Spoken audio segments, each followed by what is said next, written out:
You ever just stop and look at the world and wonder how any of it works? I mean, seriously, how does life build and maintain this incredible complexity? From a tiny cell to, a human brain, in a universe that seems to want to tear everything apart. Well, we're going to dive into that, because today we're exploring a pretty radical new idea about the invisible forces that might be shaping us from the inside out. It really all comes down to this one huge question. It's the ultimate puzzle, right? For physicists, for biologists, for all of us. How does something as beautifully structured and organized as life happen when the universe's natural tendency is to just fall apart into randomness? So you've got these two opposing forces. On one side, you've got entropy. That's the universe's default setting. It's this constant push towards disorder and decay. And on the other side, you've got life. And life is just stubbornly fighting back. It creates and maintains these amazingly intricate systems. It's this constant, ongoing battle, really, trying to maintain its structure faster than chaos can dissolve it. But how? Okay, so our story actually begins in a really unexpected place, with this substance that's inside all of us, which for decades has been pretty much dismissed as, well, useless biological dust. That's right. Our brains contain tiny, magnetic particles called magnetite.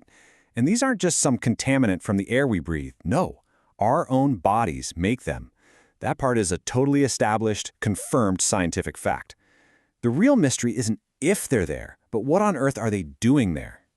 Now, the mainstream scientific view has some really solid common sense arguments for why we should just ignore these things. First, there just aren't that many of them. They're scattered all over, not organized into some kind of big structure. And the big one, the knockout punch, is that any tiny magnetic influence they might have would be completely, utterly swamped by all the random jiggling of molecules around them, thermal noise. So the official verdict for years has been, they're just a metabolic byproduct, basically junk.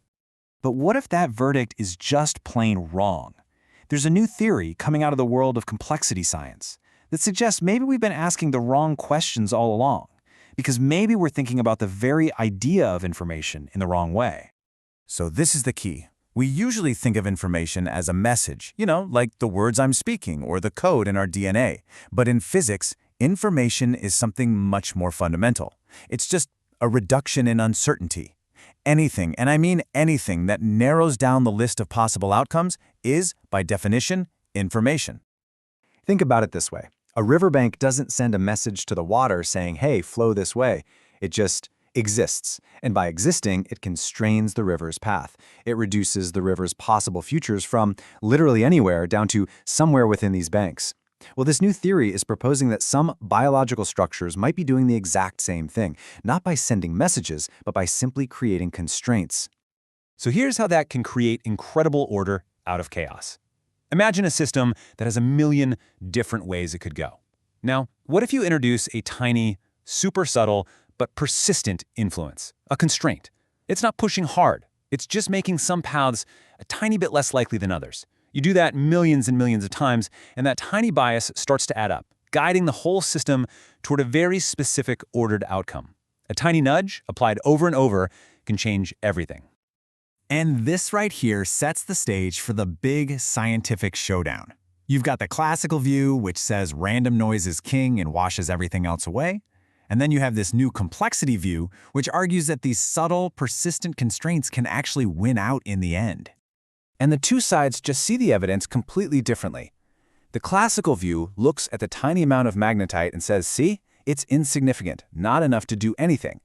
But the complexity view says, you're thinking about it all wrong. It's not trying to be a sensor that detects a signal. It's part of the background environment. It's a substrate that helps set the rules of the game for everything else happening around it. And this is the biggest sticking point, the problem of noise. The classical argument is that random thermal chaos is so powerful, it just instantly erases any weak little signal. It's a great point, but the complexity view has this amazing counter-argument. It says the weak effects aren't erased at all. Instead, the system has a clever way to remember them, to add them up over time until their influence is undeniable. But how could that even be possible? Well, the answer has a fancy name, hysteresis, and it's basically the theory's secret weapon. Hysteresis is just a material's memory. It's the ability of something magnetic, like our little magnetite particles, to hold on to a magnetic state even after the external influence is gone. It's this property that could allow all those tiny, weak effects to be stored and summed together over time. So suddenly, that useless speck of dust becomes a temporal integrator. That's a mouthful, but it just means it adds things up over time. It gives the weak background signal the incredible power of time. Sure, thermal noise is super powerful in any single moment, but it's random. A persistent bias that gets remembered and built upon, moment after moment, can eventually steer the whole system. It's a strategy of persistence, winning out over raw power. Now look, this is a fascinating, mind-bending theory. But this is science, and science needs proof. The great thing is, this idea isn't just some philosophical hand-waving. It makes real, concrete predictions that we can actually go into a lab and test. So for example, if this is right, scientists should find a link between where magnetite is found in the brain and how stable our brain waves are. You could try to use weak magnetic fields to see if you can specifically mess with that brain synchrony. Or you could even see what happens if you disrupt the formation of these little crystals during development. And this is key. If you run these experiments and find nothing, no connection at all, then the hypothesis gets weaker. That's how good science works. So let's just take a step back and think about what this all means. I mean, if this idea, or even something close to it, turns out to be true, it could mean we found a whole new hidden layer of how biology organizes itself. And you know, this wouldn't be the first time something like this has happened in science. Biology is full of stories about things we once called junk that turned out to be absolutely critical. Remember junk DNA? Turns out it's essential for regulating genes, or glial cells in the brain. We used to think they were just packing peanuts, but now we know they're vital for how we think. History tells us we should probably be careful before we call something useless.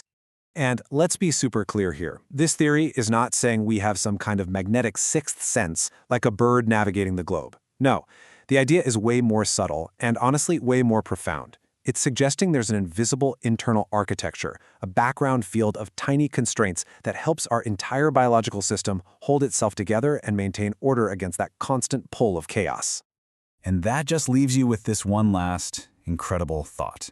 If a force this basic, this fundamental, hidden in plain sight inside our own cells, could be playing such a deep role in the architecture of life itself, it really makes you wonder, doesn't it? What other invisible forces, what other hidden architects are out there quietly shaping our world?